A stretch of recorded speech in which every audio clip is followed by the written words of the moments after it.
Hi மக்களே, welcome. இன்றைக்கி ஒரு சூப்பரான ஆட்டுக்கால் பாயா செய்யலாம். நான் அதுக்கு ஒரு ஆட்டோட காலை எடுத்திருக்கேன், 4 கால். அதை இந்த மாதிரி வெட்டி கொடுத்துருவாங்க. கொஞ்சம் நேரம் தண்ணியில் ஊற வச்சு ஒரு மணி நேரம் போல் லைட்டாக கத்தி வச்சு தேய்ச்சா அதில் இருக்க கருப்புலாம் போயிடும். அதுக்கப்புறம் அதை குக்கரில் சேர்த்துக்கிட்டு ஒரு அரை ஸ்பூன் மிளகாத்தூள், மஞ்சள் தூள், தனியாத்தூள், 1 ஸ்பூன் உப்பு, 1 ஸ்பூன் இஞ்சி பூண்டு பேஸ்ட் இதெல்லாம் சேர்த்து அந்த இது முங்குற அளவுக்கு தண்ணி ஊற்றி குக்கரில் வேக வச்சு எடுத்துக்கலாம். ஒரு 5 விசில் ஃபுல் அடுப்புலேயும் ஒரு 5 விசில் சிம்லேயும் வச்சு வேக வச்சு எடுத்துக்கிட்டேன். கண்டிப்பாக 10 விசில் தேவைப்படும்.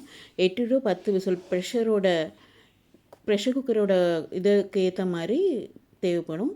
இந்த சைடு ஒரு பேன் வச்சு 2 டேபிள் ஸ்பூன் எண்ணெய் ஊற்றி பட்டை, லவங்கம், ஏலக்காய், ஸ்டார் அனீஸ், பிரியாணி இலை இதெல்லாம் சேர்த்து நல்லா வதக்கிக்கலாம். அப்புறம் ஒரு 2 வெங்காயம், அது ஒரு 250 கிராம்ஸ் இருந்தது, அதையுமே நல்லா சேர்த்து வதக்கலாம். ஒரு 50 to 60% வதக்கிக்கலாம். இஞ்சி பூண்டு பேஸ்ட்டு ஒரு 1.5 டீஸ்பூனு,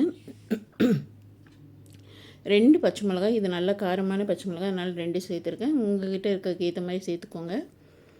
இது ஒரு கைப்பிடி அளவுக்கு புதினா, ஒரு கைப்பிடி அளவுக்கு கொத்தமல்லி சேர்த்து அதே வதக்கலாம். ஒரு 2 தக்காளி, ஒரு 200 கிராம்ஸ் இருந்தது, அதையுமே சேர்த்து உப்பு போட்டு நல்லா வதக்கி எடுத்துக்கலாம்.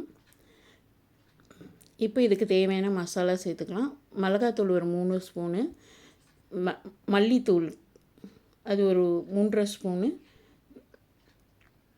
மஞ்சள் ஒரு 1/4 ஸ்பூன் சேர்த்து இப்போ நம்ம நல்லா வேக வச்சுருக்கோம் இல்லையா, அந்த காலையும் சேர்த்துக்கலாம். அதுக்கு முன்னாடி ஒரு ஸ்பூன் அளவுக்கு கசகசா சேர்த்துக்கலாம்.